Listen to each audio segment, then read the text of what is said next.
Halo teman-teman, selamat datang di Beetle Channel. Semoga kalian selalu dalam keadaan sehat. Hari ini kami akan melanjutkan sandiwara novel.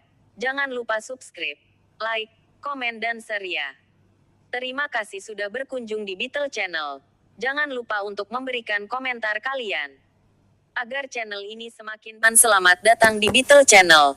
Semoga semua sehat, mohon teman-teman subscribe, like, komen dan sharing. Bab 55 karena Jasper tidak membeli mobilnya dengan aksesori tambahan. Ia segera menyelesaikan prosedur dan bisa langsung membawa pulang mobil itu. Industri mobil pada tahun 2000 tidak seburuk di masa depan. Karena asuransi yang dibundel belum menjadi apa-apa. Begitu Jasper mendapatkan kuncinya, dia diizinkan mengemudi ke DMV untuk mendapatkan plat nomornya segera. Jasper mengambil kunci mobil dari Sena dan masuk ke mobil saat pramuniaga itu gemetar untuk memasukkan handuk ke mulutnya. Menjentikkan lampu depan, dia mengemudikan mobil dari tempatnya dan meninggalkan showroom.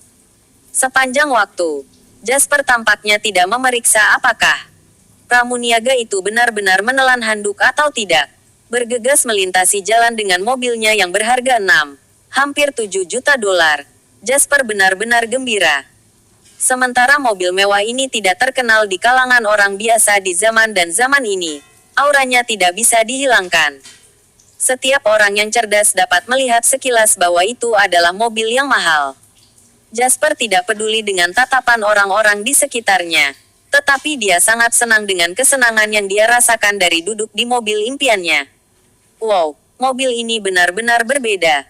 Ini jauh lebih baik daripada BMW-ku. Seru Wendy kaget sambil duduk di kursi penumpang. Apa kau menyukainya? Aku bisa membelikanmu satu jika kau mau. Jasper tersenyum. Harganya hanyalah setitik debu baginya. Belum lagi bahwa tujuan menghasilkan uang adalah untuk membelanjakannya. Namun, Wendy menggelengkan kepalanya. Tidak, terima kasih. Aku rasa mobil seperti ini lebih cocok dikendarai oleh kalian para pria. Aku sangat menyukai BMW kecilku. Nyaman dan mudah dikendarai. Selain itu, aku ingin menghasilkan uang sendiri. Aku suka tekadmu. Berhenti dari pekerjaanmu dan ikut denganku jika kau ingin mendapatkan uang, usul Jasper. Tentu, Wendy segera menjawab. Tentu saja tidak mudah untuk mendapatkan pekerjaan di bank komersial. Apa kau yakin ingin meninggalkannya begitu saja? Giliran Jasper yang terkejut. Aku bekerja di sana hanya untuk mengasah keterampilanku. Tetapi dari apa yang aku lihat sekarang, aku belajar lebih banyak darimu daripada di tempat kerja. Tetapi kau harus membayar gajiku jika kau ingin aku bekerja untukmu. Wendy bercanda. Cukup adil. Jasper tertawa. Kau akan bekerja sebagai sekretarisku untuk saat ini. Tetapi aku akan memberimu posisi yang lebih memadai setelah perusahaanku bekerja dan berjalan. Kau ingin memulai sebuah perusahaan? Wendy bertanya. Tercengang Jasper mengangguk. Tidak banyak yang bisa aku lakukan jika aku hanya mempekerjakan satu orang. Aku sudah memikirkan ini untuk sementara waktu. Jadi kita pergi mencari seseorang sekarang. Dia akan memainkan peran penting dalam melakukannya. Wendy terdiam. Jasper sendiri telah berhasil mendapatkan 4 miliar dalam waktu singkat. Jika dia menganggap jumlah ini sebagai tidak banyak, maka dia tidak tahu apa yang akan memuaskannya. Seperti yang dia katakan, Jasper tidak kembali ke kota. Sebaliknya, ia mengambil jalan memutar dan melaju ke jantung ekonomi negara, Andros. Sementara Andros hampir tidak berkembang seperti provinsi, sudah ada tanda-tanda bahwa itu adalah pusat ekonomi Alexandria. Setelah berkendara selama 4 hingga 5 jam, Jasper dan Wendy tiba di sebuah gedung berpenampilan modern di jantung kota Andros. Pusat Dukungan Teknis Waresov Alexandria. Ini adalah tujuan perjalanan Jasper. Orang yang dia cari adalah manajer umum Pusat Dukungan Teknis saat ini. Dia adalah Jack Tanner. Di masa depan, dia adalah seorang eksekutif senior yang mengambil alih posisi sebagai presiden domestik Waresov dan kemudian mengundurkan diri dari Waresov untuk bekerja di Secret sebagai manajer profesional mereka. Dilatih oleh Charles Granger sendiri untuk mengambil alih Waresov. Jack mulai bekerja di manajemen intinya sebagai seseorang keturunan Oriental. Setelah meninggalkan Waresov, Jack kemudian mendorong Secret ke pasar terkuat di dunia dan membantu Kuwait Chandler menjadi orang terkaya di negara tersebut. Jasper berpikir bahwa orang seperti itu akan menjadi pilihan yang sempurna untuk membantunya dalam memulai pekerjaannya. Belum lagi dia harus berada di titik terendahnya saat ini. Wendy mengira dia salah dengar ketika Jasper memberitahu dia orang seperti apa yang dia cari. Apa kau yakin dia akan meninggalkan Waresov untuk memulai bisnis denganmu, Jasper? Wendy tidak bisa tidak bertanya. Pasti.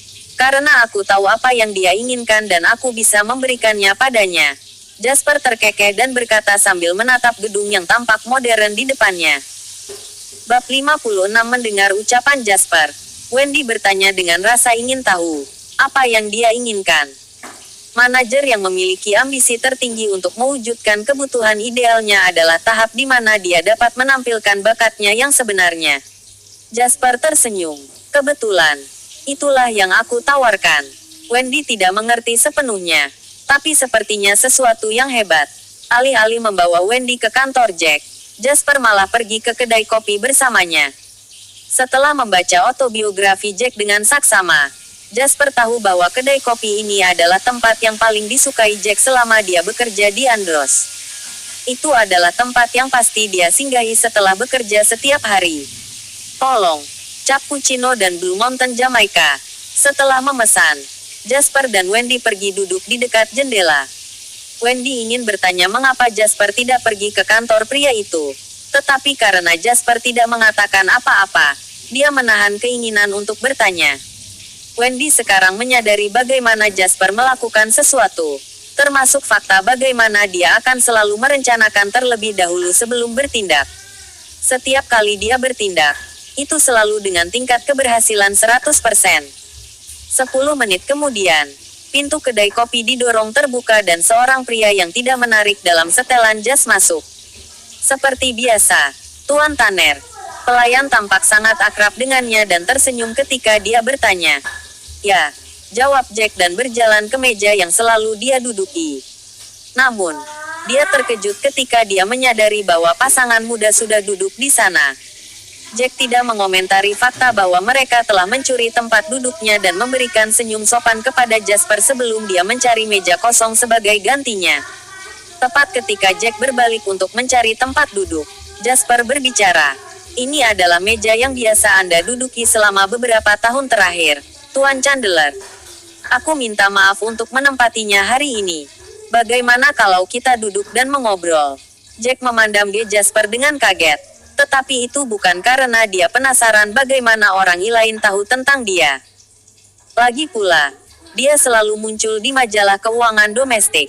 Jack memiliki firasat bahwa pemuda ini datang untuknya. Apakah aku mengenalmu? Tanya Jack. Tidak.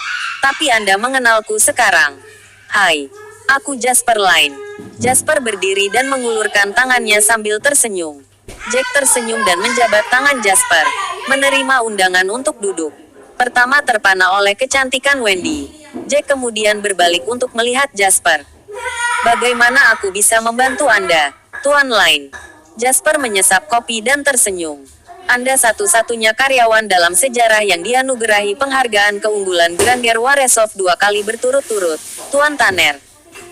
Tim manajemen Waresov tampaknya sangat senang dengan Anda, termasuk Tuan Granger, orang terkaya di dunia.